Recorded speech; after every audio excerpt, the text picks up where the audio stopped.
Bonjour Justine. Bonjour Valérie.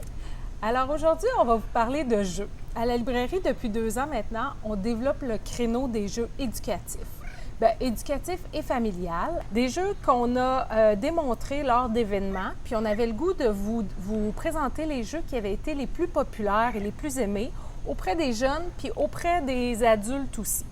Donc là, on a avec nous Dragon Glouton qui veut parler, comme vous pouvez voir. Alors Justine, présente-nous Dragon Glouton. Oui, donc Dragon Glouton, c'est un jeu qui est marqué 4 ans et plus, mais vraiment pour les 3 ans, là, ça pourrait très bien fonctionner. Dragon Glouton, lui, son problème, c'est qu'il a mangé tous les trésors. Donc, il faut regarder à l'intérieur de son ventre tous les beaux trésors qui s'illuminent. Et quand son petit nez s'allume de la couleur vert, bien, il faut aller chercher à l'intérieur un trésor de la couleur verte. Donc, c'est vraiment amusant. Même les plus vieux adoraient Dragon Glouton vu qu'il est tellement mignon. Donc, oui, un jeu très éducatif pour apprendre les couleurs. Super. Prochain jeu? Oui. Ensuite, un de mes préférés. J'ai joué à ça dans mon enfance et probablement que vous le connaissez vous aussi. Donc, Prépare ton hamburger, c'est vraiment un jeu très simple, puis c'est aussi un jeu de mémoire. Donc, le but du jeu, c'est de tout rassembler ces ingrédients pour former son hamburger. Donc, très simple et un jeu vraiment amusant pour toute la famille.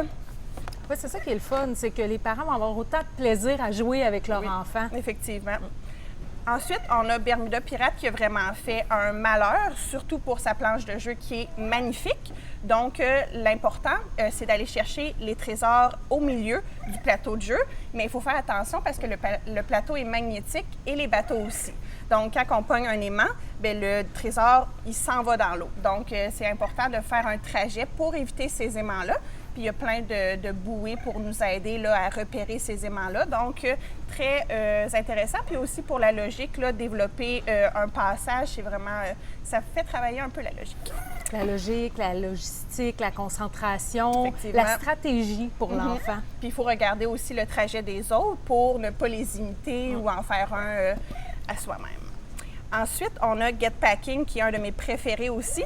Donc, Get Packing, il y a des pays et il y a des choses à apporter qu'il faut rentrer dans sa valise puis qu'elle ferme après sa valise. C'est comme dans la vraie vie, la valise, il faut qu'elle ferme pour passer à l'aéroport. Mais c'est ça, dans le fond, il faut trouver la façon de placer tous ces éléments-là dans la valise. Puis des fois, je vous dirais que c'est pas si simple que ça. Donc, c'est marqué 6 ans et plus, mais quand même, il y a beaucoup de logique à avoir avec ce jeu-là.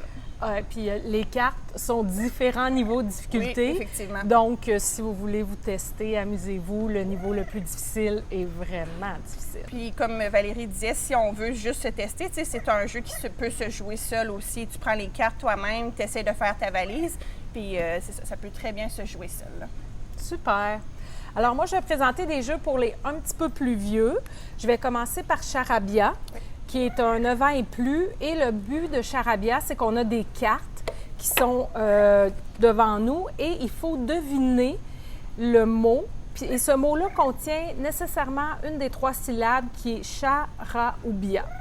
Donc, il y en a des faciles, il y en a des moins faciles. C'est vraiment un beau jeu. C'est un jeu simple qu'on peut décider de jouer, compter les points, mais c'est aussi un jeu qu'on peut ouvrir en 5 à 7, s'amuser à deviner les cartes et les mots. Donc, vraiment super le fun. Il y a aussi en librairie le n'importe quoi, qui est des jeux de mots avec le mot, la syllabe nain, dans le fond. Effectivement. Ensuite, on a Just One, qui est un jeu où il faut trouver des indices pour faire deviner à un coéquipier un mot. Ce qui est important dans Just One, c'est qu'il faut que les personnes qui font deviner le mot à notre coéquipier, on n'ait pas le même indice, sinon ça s'annule. Donc, il faut trouver un indice qui est pas trop facile, mais en même temps pas trop difficile pour que la personne devine. Donc, c'est le fun, c'est accessible à toute la famille, facile à jouer. Et c'est un jeu qui est collaboratif. Donc, pas de points, pas d'obstination, pas de chicane. C'est vraiment, on joue tous ensemble pour le plaisir. Puis ce qui est intéressant aussi, c'est que les indices peuvent être vraiment complètement différents. On a joué à quelques reprises, là, puis les indices, là, ils peuvent partir dans tous les sens. Donc, c'est vraiment intéressant de voir le point de vue de l'autre sur un seul mot. Là. Effectivement. Ensuite, autre jeu qui est une nouveauté cette année, qui est Stay Cool, qui est un jeu multitâche. Donc, on a 2 tâches à faire, minimum 2 tâches à faire en même temps, parce qu'on pourrait en avoir plus, dépendamment du degré de difficulté qu'on décide de jouer. On a en même temps qu'il faut trouver un mot de 4 lettres qu'on doit écrire avec des dés. On a un collègue qui nous pose des questions de culture générale. Il faut répondre à l'oral. Il faut répondre à l'oral. Ouais. Donc, on est hyper sollicité. C'est vraiment stressant. Mais en même temps, c'est très amusant, c'est drôle. Puis c'est drôle de voir la réaction des gens face au stress. Il faut rester cool. Oui, c'est ça le but, c'est stay cool. Mais pas si facile que ça. Et finalement, le dernier jeu, qui est un super de beau jeu qu'on a présenté et qui a été aussi populaire auprès des parents que des enfants, qui est Pic-Mots, qui est un jeu où on a plein de mots devant nous et on a une carte et on doit choisir les mots qui ont un lien avec la carte maîtresse. Donc, c'est vraiment un jeu qui est facile, mais c'est un jeu aussi qui est bon pour le français, qui est bon pour la logique, parce qu'ensuite, il faut expliquer pourquoi on a choisi ce mot-là, quel est le lien avec la carte maîtresse, et il faut justifier notre réponse. Donc, c'est aussi facile, c'est 7 ans et plus, à partir du moment qu'un enfant sait lire, on peut jouer. C'est aussi un jeu qui pourrait très bien s'adapter ou être dans des classes. Oui, effectivement, donc, classe de français. ça a un volet très éducatif. Donc, super beau jeu qui est Pic-Mots. Parce que dans le fond, la carte maîtresse, c'est un adjectif qu'il faut lier à des noms, dans le fond. Donc, puis ce qui est intéressant avec ce jeu-là, c'est vraiment le débat qui se crée à la fin de ce jeu-là. Donc, tu sais, pourquoi tu as choisi ce mot-là avec cet adjectif-là? Tu sais, ça n'a peut-être aucun sens pour moi qui le demande, mais ça a un sens pour la personne. Donc, c'est vraiment le débat, moi, que j'aime bien à la fin. Effectivement. Donc, on a fait le tour de tous nos jeux.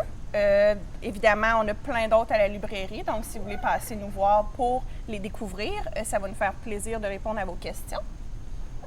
Ça complète notre vidéo sur les jeux. On se retrouve dans une prochaine vidéo pour vous faire découvrir plein d'autres belles affaires. Merci, bonne journée. Bye bye.